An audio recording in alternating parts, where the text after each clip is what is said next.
welcome once again to another tale. This is the second one from the new abode. I've still made zero progress. I got Sweet Rodney Dangerfield poster up. Daredevil, always cool. All my action figures and stuff. Oh yeah, just what the ladies like. Lots of nerdy shit. Xbox and TV setting up, holding it down. Alright. Tonight, I'm going to bring you a tale and also an explanation of a very important landmark in the world of Broghetto. The Camper of Doom. It's one of the places where, when I was growing up, everyone had sex in that camper. I lost my virginity in that camper. Well, no, I didn't. I lost my virginity in my basement. Oh well, still an important place. Okay, this camper was like an old 1960s style two-person camper, really small, really private, good soundproofing, good for sneaking outside with a girl while the parents were in the house. Awesome times. Everybody fucked in that camper. My cousin Jason, all his friends. We had people live in that camper. I'm sure they got it on plenty. It was just a crazy place. And I'm sure once it was destroyed because it was burned in a fire, lots of sex demons rose up out of the ashes. So, today's story is the very painful broken pinky shocker. Okay, so while I was in high school, I messed around with this chick. We'll call her Cynthia.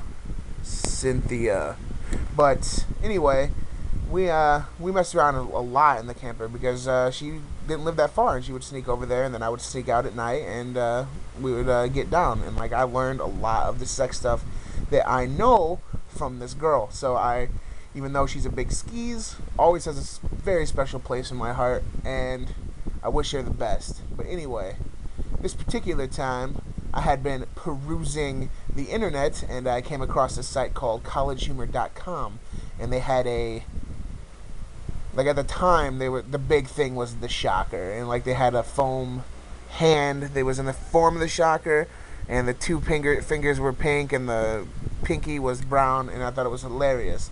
And I got thinking to myself, I was like, does anyone actually do this? Like, is this an actual thing that like girls would like? So, using the primitive 2002 internet, I looked around and found out, yes, it is if done correctly, can be very pleasurable for the young lady in question. So, me being the gentleman I am, decided I want Cynthia to get all the pleasure that I can possibly give her. Yes, ladies, I'm a giver, big time. But anyway, so she came over that night, and we were messing around, and I was giving her the old bang, finger bang, and one thing led to another, and I was like, I'm gonna give this a shot, unknowing that I should have probably let her in on this, but I didn't. So I two fingers in, a little swirl action. She's loving it. But then this guy, he's like knocking on the back door. And at first she doesn't notice anything. Like, I'm being real subtle about it. And then I'm just like, fuck it, go all for it.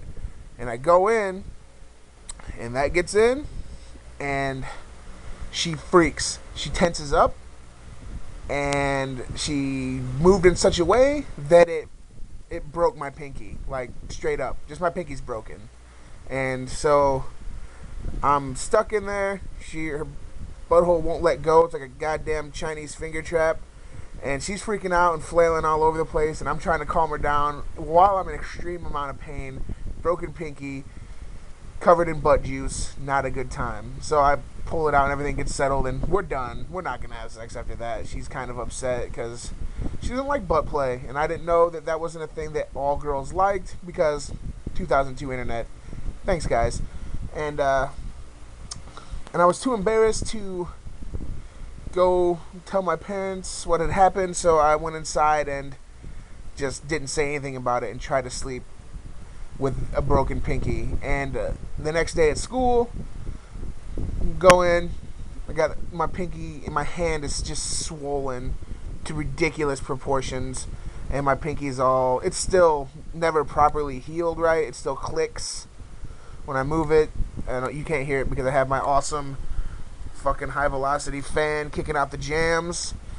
But yeah, it never fully healed right, and it was swollen. And my PE coach at the time, very unsympathetic to my plight. We were playing volleyball, and if you know anything about volleyball, when you set, you pretty much, yeah, you hit it with your hand, and it is not good. I'm left-handed. This is my sex hand. This is my jerk hand. This is my right hand. This is my batting hand. This is my hand. It's the guy. So I did it, and it made it even worse. And that was probably about the worst, while it healed incorrectly, probably about the worst month of pain I can remember. And not a good time. So had the broken pinky, wore it as a badge of honor. Still have it. Still, I don't know if you can tell, but it is not right. So the lesson to be learned from all this is, if you're gonna do the shocker, yes, it is meant to be shocking, and that is the entire point. But you just gotta tell your ladies, man, because if you just do it, you're gonna end up with a battle scar, and I don't recommend that. This has been your humble host, Broghetto's Tales of Tragedy. You guys stay beautiful. I'll hit you back soon. Peace.